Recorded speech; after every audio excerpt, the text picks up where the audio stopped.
Out of nowhere, without a single warning, Luno Singapore just announced that they're closing down a few days ago. This is super scary simply because it looks a lot like Celsius and hell, maybe even FTX. And if it's serious, should Malaysians be worried too, as Luno is so important in the crypto ecosystem for Malaysia? So much so that whenever you think about crypto in Malaysia, you think about Luno. It's that serious. In this video, we're going to talk about the potential reasons for why Luno Singapore closed, what you should do if you still have money stuck in Luno Singapore, and lastly, we're going to talk about whether you're safe if you're using Luno Malaysia. Before we continue, I had to rush this video out and I legit did not sleep for a single day because of this video. All I ask is that you guys drop me a subscribe for more updates like these. Also, this video is in collaboration with Bybit. We're giving out $20 for free to new users, but more on that later. To really understand this situation, we really need to look at the official statement made by Luno Singapore. In an official statement titled "Thank You Singapore," they stated that it's not a decision taken lightly and that the major reason is simply because of an evaluation of our global strategy and presence. And as a result of this decision, they have actually informed the MAS, or the Monetary Authority of Singapore, that they're going to withdraw from the license application. But the term evaluation of our global strategy and presence sounds a lot to me like marketing or publicity or PR talk. So to really understand what they mean by this, you guys need to understand a little bit about the company that owns Luno. DCG, or Digital Currency Group, which acquired Luno back in 2020. In fact, if you look at the statement that was released in 2020 by the founder and CEO of Luno Global, Marcus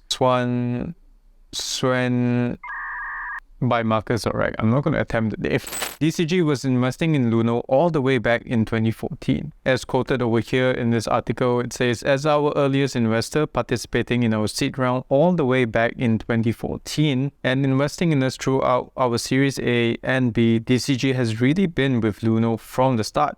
Now, DCG isn't just any company, by the way. They're actually one of the biggest asset managers in crypto. First launching in 2013, they've actually invested in so many of the biggest crypto projects in the world. If you're a nerd like me in crypto, you've definitely heard of them one way or another. Now, this is very important. So listen up, because despite being a huge giant in the crypto industry, DCG has actually been facing quite a few problems in the last year, and these really made me worry. You see, back in January 2023, DCG and its subsidiary Genesis were facing liquidity issues, or in simple words, they didn't have enough money or cash anymore due to the collapse of FTX and also Luna. This has led to quite a few problems, one of them being their partnership with Gemini Exchange, causing 3 of its users to actually file lawsuits against DCG and Genesis. Cameron Winklevoss, Gemini co-founder, actually accused DCG founder Barry Silbert of using bad tactics to avoid meeting with Gemini heads. This also led to problems with other subsidiaries that DCG owns. For example, one of them would be Grayscale's Ethereum Trust that was trading at a huge discount, as much as negative 60% at one point in time. And just a week after that, DCG had even stopped all of their quarterly dividends that they had been paying all of their stakeholders, with a new immediate focus to quote-unquote strengthening their balance sheet. In response to the current market environment, DCG has actually been focused on strengthening our balance sheet by reducing operating expenses and preserving liquidity. As such, we have made the decision to suspend DCG's quarterly dividend distribution until further notice. Now, why I'm telling you all this is because these were all of the dominoes that had to fall before this piece of news came out. Exactly after 2 weeks after DCG announced that they are not going to actually be paying dividends, Luno announced that they had to cut the headcount by 35% globally. Now, according to Luno's global CEO at the time, while we anticipated a downturn and proactively planned ahead with a business and funding model that can be resilient to some of these factors, the sheer scale and speed of all this happening and all at the same time has put significant strain on our original plan, Marcus said. Now, somewhere in this article, it says that despite all of this, Luno's operations in Malaysia, Singapore, and Indonesia are not affected. But fast forward 2 months' time, Luno Singapore is shutting down. So is Malaysia safe? To understand this, we really need to look at why Luno Singapore actually closed down. Now, every single time an exchange actually closes, there's only 2 main reasons. The first reason is simply because they ran out of money and they can no longer operate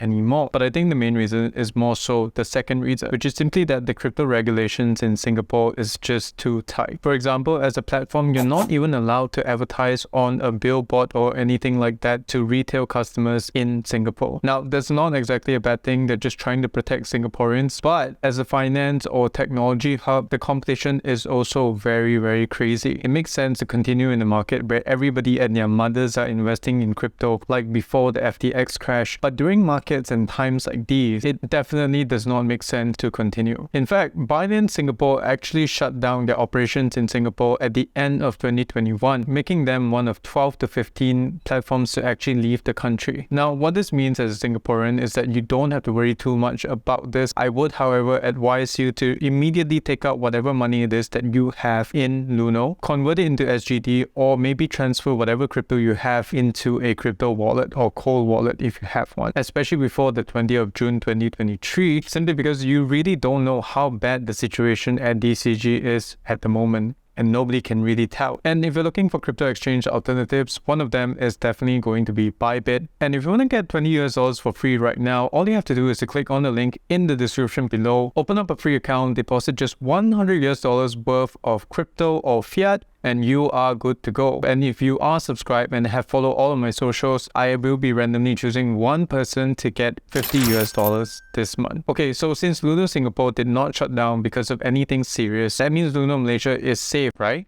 Well, according to the official statement by Luno Malaysia, the most important point would be over here where they say, from 20th of June 2023, Luno services will no longer be available in Singapore. This decision does not impact our Malaysian operation and our services remain fully available in Malaysia. And once again, they say that this decision was made as part of a regular evaluation of our global strategy and presence. So the question is, do we actually believe that? Because just a while ago, FTX US was actually telling everybody that they were still safe and operational despite the collapse of FTX. Nobody knows for sure, but here's my opinion. I think,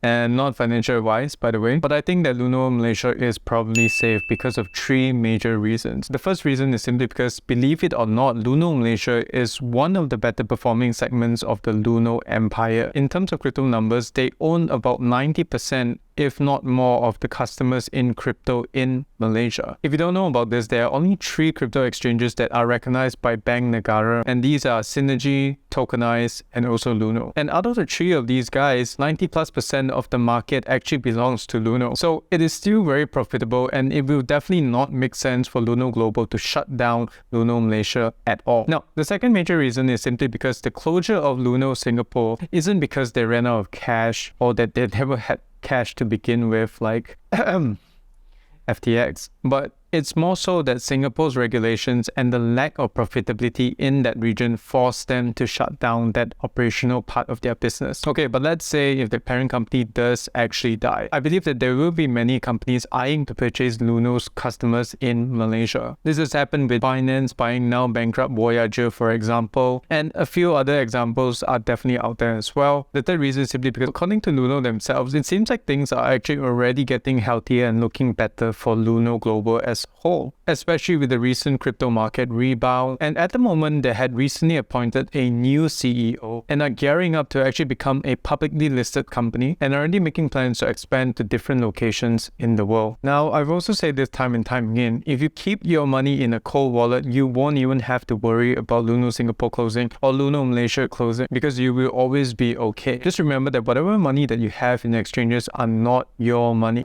Always keep your money in a cold wallet to make sure that it is safe. I hope that was helpful for you guys. Don't forget to get your free $20 with Bybit by simply clicking on the link in the description below. Subscribe, follow all of my socials, and for more ways to make money, check out this video over here.